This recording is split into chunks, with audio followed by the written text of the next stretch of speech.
दोस्तों आज मैं बात करूंगा बिहार के बाहुबली सांसद पप्पू यादव के बारे में। पप्पू यादव का जो मामला है वो हाल के दिनों में काफी सुर्खियों में रहा है। देखिए, पप्पू यादव के बारे में हम सभी जानते हैं कि पप्पू यादव पूर्णिया के सांसद हैं। इस बार निर्दलीय जीते हैं। इसके पहले भी वो कई बार निर्दलीय जीत चुके हैं और मधेपुरा से भी वो कई बार सांसद रह चुके हैं। और पप्पू यादव की एक और पहचान रही है कि पप्पू यादव 1990 के दशक में एक बाहुबली नेता के तौर पर उनकी पहचान बनी। और वो पप्पू यादव जो पूरे बिहार जिनको जानता था कि पप्पू यादव बाहुबली है, वो बाद में उनको जेल भी जाना पड़ा। वो लगभग 6 या 7 साल जेल में भी रहे। सजा काटने के बाद वो जेल से बाहर निकले और जब बाहर निकले तो उन्होंने अपनी राजनीति को बदला। वो जनसेवक के तौर पर उभरे और लोगों की मदद की, हर गरीब की मदद की, चाहे वो बाढ़ के समय हो या फिर कोरोना के समय हो या किसी का शादी विवाह हो या कोई भी संकट में फंसा हो, उसको पप्पू यादव ने सुख दुख में मदद की है। ये बात सत्य है। लेकिन पप्पू यादव जिस प्रकार की राजनीति करते हैं उनका ट्रैक ही गलत है। वो लगातार सनातन पर अटैक करते हैं, बाबा बागेश्वर पर हमला करते हैं, योगी आदित्यनाथ का अपमान करते हैं, प्रधानमंत्री के खिलाफ आपत्तिजनक भाषा का इस्तेमाल करते हैं, टिप्पणी करते हैं और एक वर्ग विशेष को खुश करने के लिए उसकी प्रशंसा भूरी भूरी करते हैं। ये पप्पू यादव की अपनी राजनीतिक पहचान है। अगर इन सारे मुद्दे पर देखा जाए तो पप्पू यादव की एक और खूबी रही है कि वो हर मसले पर बोलते हैं, खुलकर बोलते हैं, लेकिन बोलते क्रम में कभी कभी ऐसा बोल जाते हैं जो उनके लिए ही नुकसानदायक साबित होती है।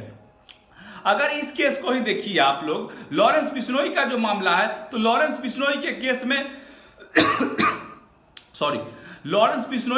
में उन्होंने लॉरेंस बिश्नोई पर डायरेक्ट ये कहा कि 24 घंटे में उसका नेटवर्क समाप्त कर दिया जाएगा। अरे भाई, देश में रूल ऑफ लॉ है, आप एक एमपी हैं, संवैधानिक पद पर है, आप कैसे उसके नेटवर्क को समाप्त कर दीजिएगा? क्या आप पुलिस है, क्या आप सरकार है? ये सवाल पप्पू यादव से पूछा जाता है।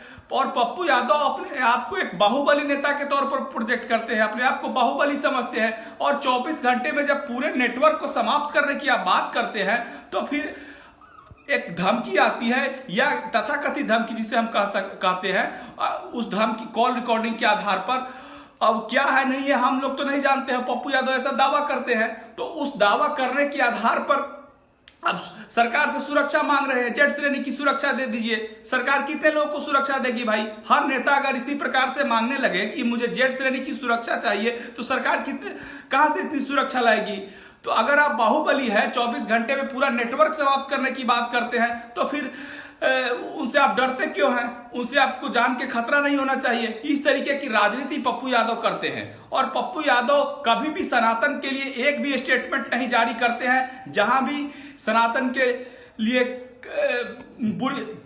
उसका अपमान होता है, चाहे वो स्वामी प्रसाद मौर्य या कोई भी नेता भाषा बोलता है, वहां पर नहीं बोलते हैं। और सनातन कि अगर कोई भी विचारधारा का नेता अगर उसको गलत तरीके से सनातन के लिए अगर कोई नेता खड़ा होता है, उसके खिलाफ पप्पू यादव लगातार बोलते हैं और सनातन को ही नीचा दिखाने की कोशिश करते हैं। और दूसरे वर्ग विशेष की लगातार भूरी भूरी प्रशंसा करते हैं। वर्ग विशेष का मैं खुलकर नाम लेता हूं, मुसलमानों की खुलकर प्रशंसा करते हैं उनके धर्म की, और हिंदुत्व को कमजोर करने का काम करते हैं कोई चंद वोटों के लिए। तो इस तरीके की राजनीति अगर पप्पू यादव कर रहे हैं तो पप्पू यादव को ही ये राजनीति महंगी भारी पड़ेगी। और इस बार तो जरूर सांसद बन गए हैं, लेकिन आने वाले समय में उनके लिए राजनीति करना बिहार में कठिन होगा। और 2019 का चुनाव आप देख ही चुके हैं कि वो कैसे हारे थे लोकसभा और विधानसभा का। खैर, अपनी राजनीति के आगे मालिक, अपनी राजनीति कैसे करेंगे इसके मालिक पप्पू यादव ही हैं आगे के। तब तक के लिए धन्यवाद।